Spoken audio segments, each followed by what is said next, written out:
पागल वाला कहाँ जाए यही कहाँ तैयारी होके केने के जाता रहा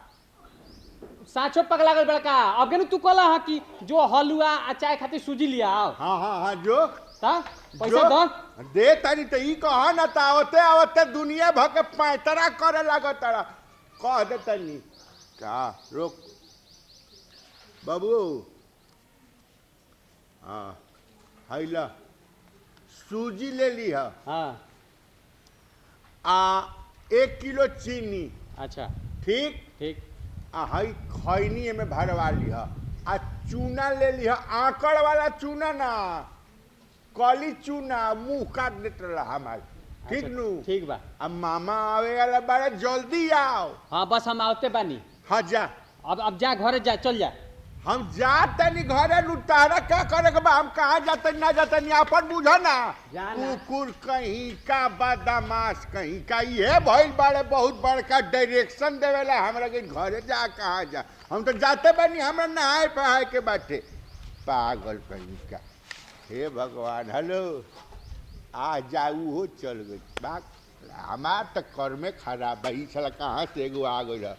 गोरी तोरी चुनरी बलाल लाल रे रोड पे चले लू कमाल ख्याल रे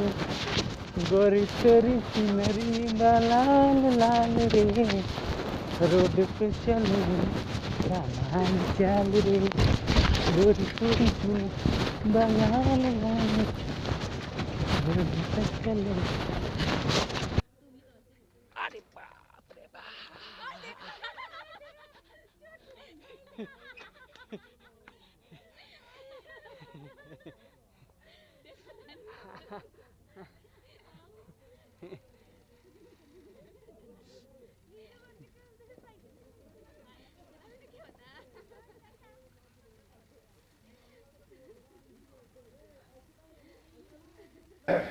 हे भगवान